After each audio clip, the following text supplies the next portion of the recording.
Hello, dear students. Welcome to Sri Ram Academy. I hope you all are doing well and enjoying your study. Here we are present with our new chapter, which is chapter 4 Reproduction in Plants. So, let's start our chapter. The first heading is Reproduction and its kind, मतलब कि reproduction और उसके प्रकार. सबसे पहले हम सभी जानते हैं कि हमारी लाइफ में प्लांट का एक बहुत बड़ा इम्पोर्टेंट रोल है. प्लांट एक ऐसे लिविंग थिंग है जो अपना खाना खुद बनाते हैं और ह्यूमन बींग और एनिमल्स खाने के लिए प्लांट्स पे डिपेंड है. प्लांट्स हमें हर्ब्स और मेडिसिन्स प्रोवाइड करते हैं. हर्ब्स मतलब लकड़ियाँ और मेडिसिन्स प्रोवाइड करते हैं. प्लांट्स एयर को प्योरीफाई करके हमें ऑक्सीजन देते हैं और कार्बन डाइऑक्साइड ब्रीथ इन करते हैं. ये सॉयल इरोजन को भी कंट्रोल करने में हेल्प करते हैं. सॉयल इरोजन मतलब क्या होता है? सॉयल इरोजन मतलब जो मिट्टी होती है ज़मीन की, उसे प्लांट्स के रूट क्या करते हैं, अपने साइड अटैच करके मतलब जकड़ के रखते हैं, जिससे सॉयल इरोजन नहीं होता है. बिना प्लांट के अर्थ पे सरवाइव करना बहुत ही मुश्किल है. क्यों? क्योंकि अगर हमें सरवाइव करना है तो हमें क्या चाहिए? ऑक्सीजन चाहिए और भी बहुत सारी चीज़ें चाहिए, जो हमें किससे मिलती है? केवल प्लांट से ही मिलती है. हमें जो फूड प्रोडक्ट्स मिलते हैं वो किससे मिलते हैं? प्लांट से मिलते हैं. तो हम अब अपने नेक्स्ट हेडिंग में आते हैं, जो है रिप्रोडक्शन इन प्लांट. प्लांट में रिप्रोडक्शन कैसे होता है? रिप्रोडक्शन मतलब नए प्लांट्स का ग्रो करना क्या कहलाता है? रिप्रोडक्शन कहलाता है. Plants are living thing. Plant क्या है? लिविंग थिंग है. They produce more of their own kind in different way. ये अपने तरह दूसरे प्लांट्स का जो रिप्रोडक्शन होता है वो अलग अलग तरीके से करते हैं. यहाँ पास दो तरीके दिए गए हैं, एक है सेक्सुअल रिप्रोडक्शन और एक है एसेक्सुअल रिप्रोडक्शन. तो हम इन दोनों टाइप्स के बारे में पढ़ेंगे कि सेक्सुअल रिप्रोडक्शन क्या होता है और एसेक्सुअल रिप्रोडक्शन क्या होता है. सबसे पहले सेक्सुअल रिप्रोडक्शन.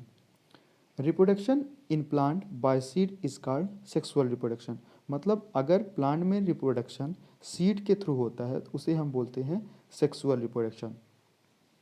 सीड जो फ्रूट के अंदर पाए जाते हैं. फ्रूट्स जो होता है वो सीड को क्या करके रखता है? प्रोटेक्ट करके रखता है. और जब ये फ्रूट पक जाते हैं तो ये क्या होते हैं? गिरते हैं और इनकी सीड क्या होती है? नए प्लांट को ग्रो करने में या रिप्रोड्यूस करने में हेल्प करती है. कुछ प्लांट होते हैं जिनमें बहुत सारे सीड्स रहते हैं, कुछ प्लांट होते हैं जिनमें केवल एक सीड रहता है. तो अब उसके बाद हम देख लेते हैं सीड का स्ट्रक्चर क्या है. मतलब सीड में कौन कौन से पार्ट्स होते हैं. सीड में मेनली 3 पार्ट्स होते हैं. पहला सीड कोट, दूसरा सीड होल और तीसरा सीड लीफ. अब इनके फंक्शंस देख लेते हैं. सीड कोट जो होता है वो बेबी प्लांट को प्रोटेक्ट करके रखता है. मतलब अगर किसी भी सीड से नया प्लांट ग्रो कर रहा है, उसे प्रोटेक्ट करने का काम कौन करेगा? सीड कोट करेगा.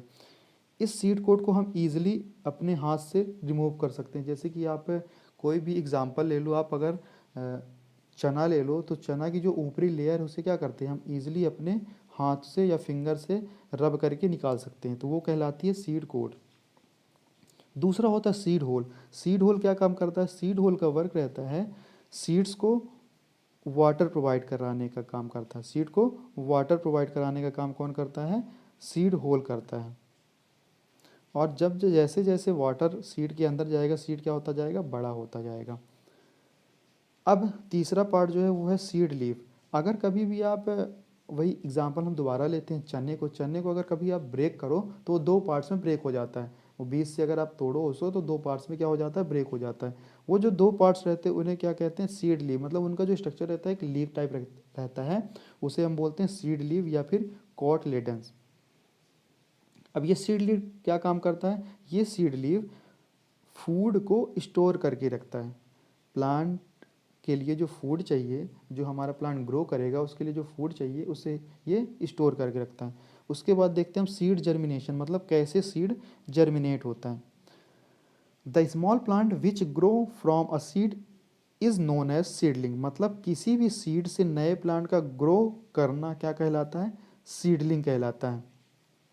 सीडलिंग को अपना फूड कहाँ से मिलता है? कॉट लेडन से मिलता है, जब तक वो नई लीव फॉर्म नहीं कर लेता, मतलब जैसे ही उसका लीफ का फॉर्मेशन हो जाएगा तो खाना कहाँ बनाने लगेगा, लीफ के थ्रू बनाने लगेगा फोटोसिंथेसिस प्रोसेस करके। लेकिन जब तक वो लीफ का फॉर्मेशन नहीं करता है तो उसको खाना कहाँ से मिलता है, कॉटलेडन से या फिर सीड लीफ से मिलता है। The process of growing of a seed into a seedling is known as germination. मतलब किसी भी सीडलिंग से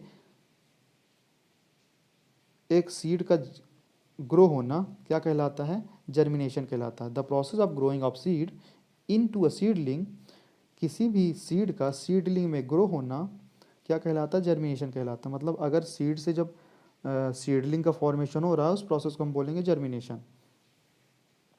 A seed usually have to wait for a long time before it find the right condition to grow or germinate। मतलब अगर seed हमने क्या कर दिया, कहीं भी बो दिया, तो उसे जर्मिनेट होने के लिए क्या चाहिए, एक लंबा टाइम चाहिए होता है। जब तक उसको प्रॉपर कंडीशन, प्रॉपर इन्वायरमेंट नहीं मिलेगा वो ग्रो नहीं करेगा। प्रॉपर कंडीशन और इन्वायरमेंट मतलब proper amount of water, proper amount of air या फिर प्रॉपर अमाउंट ऑफ सनलाइट, जब तक उसे नहीं मिलेगी तो वो ग्रो नहीं करेगा। A seed requires water to soften the seed coat. Water also make the food stored in seed leaves soluble so that it may be used by the baby plant।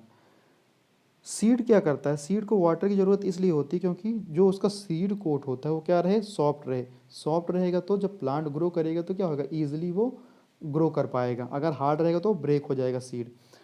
Water का दूसरा काम क्या होता है, जो food है उसको soluble form में रखता है। सॉलेबल फॉर्म में मतलब एक तरह से लिक्विड फॉर्म में, जिससे बेबी प्लांट उसको ईजिली कंज्यूम कर सके। अब a seed needs air because it need oxygen for breathing. Seed को एयर क्यों चाहिए, क्योंकि वो ऑक्सीजन चाहिए उसे ब्रीथ करने के लिए। और वार्म इन्वायरमेंट मतलब सनलाइट अगर उसको मिल रही है, मतलब उसके लिए थोड़ा सा वार्म इन्वायरमेंट मतलब गर्मी मिल रही। गर्मी क्यों चाहिए, उसे एक्टिव होने के लिए या फिर उसे नया प्लांट प्रिपेयर होने के लिए क्या चाहिए उसे, ये तीनों चीज़ें चाहिए जो होती है वाटर, एयर और वार्मथ या फिर सनलाइट। तो हमने अभी तक पढ़ा कि रिप्रोडक्शन कितने तरह से होते हैं, सीड का स्ट्रक्चर क्या है और सीड के जर्मिनेशन क्या है। उसके बाद हम नेक्स्ट क्लास में कुछ नए टॉपिक्स के साथ आएंगे। सो आज के लिए बस इतना ही। Thank you.